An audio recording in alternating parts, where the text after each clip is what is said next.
Hi and welcome to another card making video. Today I'm sharing a couple of teacher appreciation cards while featuring a couple of new stamp sets from the latest release by Altenew. And here are my two picks from the latest release. This is the Educator's Rule, and since this is Altenew, of course I had to go with a flower stamp set as my second favorite. I'm going to use both of them so you can see them in action, and let's create a couple of teacher appreciation cards. So here is a close-up look on the Educator's Rule stamp set. Now this is one of those layering stamp sets. You get 4 different layers to create an apple, as well as lots of layers to create your pencil. I love the fact that both the apple as well as the pencil are quite big, so they make a good focal point, but the amount of sentiments that you get on this stamp set is amazing. You can easily mix and match them to create the perfect sentiment for the teacher in your life. And I'm starting by stamping the pencil. Now I'm not going to lie, there are 2 of those big line stamps that you need to align one on top of the other to actually create the shadows of this pencil. It's not easy to align them, however you can always use an extra piece of paper, a scrap piece of paper, to make sure that the shadow is in place before you go ahead and stamp on your actual pencil. And they were so tiny that I decided to go directly with a stamping block instead of using my stamping platform. Now, by the way, I don't have the matching dies for this stamp set, that's why I'm going the old way, and I'm using my scissors to fuzzy cut around the pencil. Now I'm also going to stamp the apple. There are 4 layers for the apple, however I'm just going to use 3 different shades of ink. These layers are super easy to align. The first layer was rouge, then I went with crimson. The third and the fourth layer is velvet. I just stamp the last layer 3 or 4 times so it is more saturated. That's a great way to make the most out of the ink colors that you have. Just stamp one on top of the other again and again to get a darker shade. I did finish the apple by stamping the little stem, and then again, since I don't have the dies, I'm using my scissors. Now for the sentiment, I decided to white emboss a couple of phrases from the stamp set.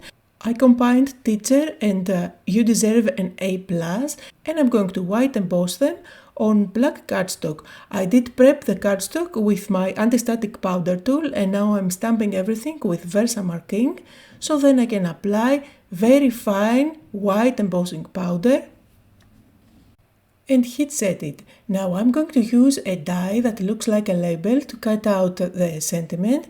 I added foam tape at the back, and this is going straight on top of my card base. By the way, the card base is a cream colored one, and it's a 4 1/4 by 5 1/2.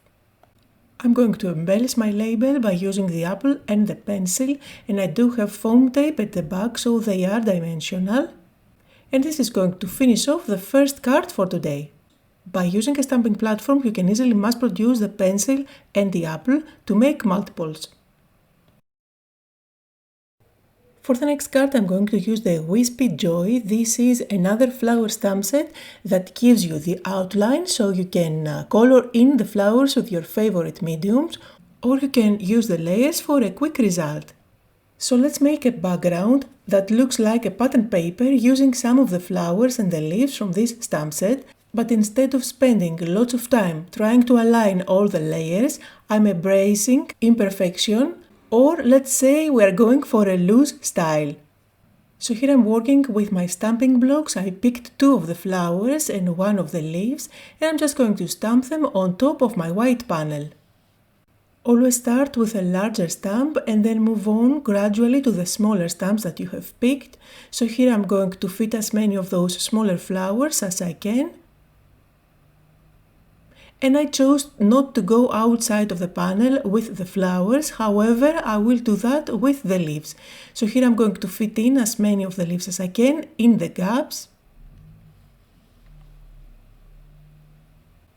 Just rotate the leaves, make sure that nothing looks identical. And once everything is ready, then you can go ahead and start using the layers.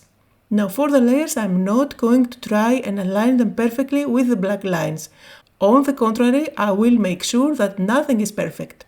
This way I can move really fast and I can easily reproduce this background panel many times.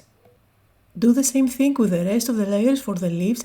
There are actually 3 layers, you don't really need to use all 3 layers. Just 2 of them would do the trick, or you can just leave the layers at all. Just use the solid one and you are good to go. It really depends on the amount of time you want to spend on a background panel like this. So here I'm going to use the same method to add some color on the flowers. Again, nothing is perfect, you will see the close-up photos later on. This is a great way to use up any layering flower stamp sets that you have on your stars. Just create loose backgrounds, you will have lots of fun stamping, playing with your rings, and at the same time you will end up with lovely backgrounds where all you need to do is to just stick a sentiment on top for a beautiful card.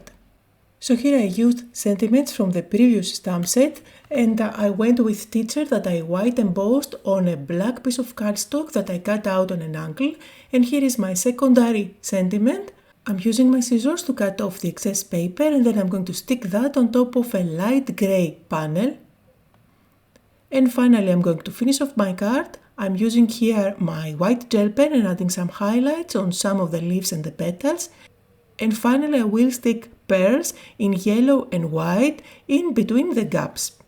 Here are some close-up photos on the last card for today. This is actually part of a blog hop. Make sure to visit my blog, there are lots of giveaways and tons of inspiration. Links to everything I used can be found down below. Thank you all so much for joining me, and I'll see you all tomorrow for another blog hop.